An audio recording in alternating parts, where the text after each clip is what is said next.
وصیت کی ہے، بیٹے جھوٹ نہیں بولنا۔ دعا یہ کریں اللہ تبارک و تعالیٰ ہماری ماؤں کو بھی یہ توفیق دے کہ وہ بھی اپنے بیٹے کو، اپنی اولاد کو یہ تربیت کر سکے، بیٹے تمہیں جھوٹ نہیں بولنا ہے۔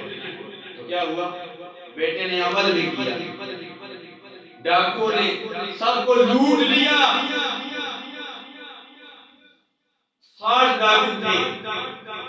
شیخ عبد القادر جیلانی کے پاس آئے، فرمایا تیرے پاس کیا ہے؟ فرمایا میرے پاس 40 دینار ہیں،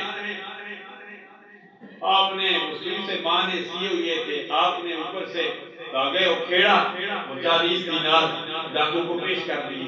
ڈاکو سردار کہنے لگا کہ تو اگر جھوٹ بولتا تو یہ تیرے دینار بچ سکتے تھے، دینار تھے یہ روپے تھے یہ ڈالر تھے، اب تو ڈالر آ گئے ہیں، تو اس وقت کے لحاظ سے جو بھی تھے 40 دینار 40 درہم جیسے بھی، تو جھوٹ بول کر یہ پیسے بچا سکتا تھا۔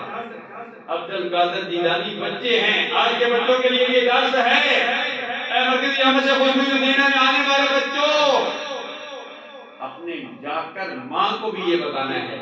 اور یہ درس انشاءاللہ ہم یہ اسی قسم کی باتیں انشاءاللہ جب شعبہ خواتین کا سلسلہ شروع ہوگا باتیں کریں گے، ہم ماں بہنوں کی تربیت کریں گے۔ بچوں تمہارے لیے بھی درس ہے کہ ماں بھی ہو تو ایسی ہو جو کہے بیٹے جھوٹ نہیں بولنا، اور بیٹا بھی ایسا ہو جو ماں کی لاج رکھے کہ میری ماں نے کہا یا جھوٹ نہیں بولنا۔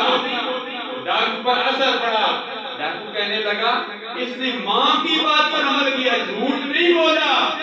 ہم جس رب ذوالجلال نے تمام کائنات کو پیدا کیا ہے، ہم اس رب ذوالجلال کے فرمان کی حکم دوری کر رہے ہیں، ہم جھوٹ بول رہے ہیں، ڈاکے ڈال رہے ہیں۔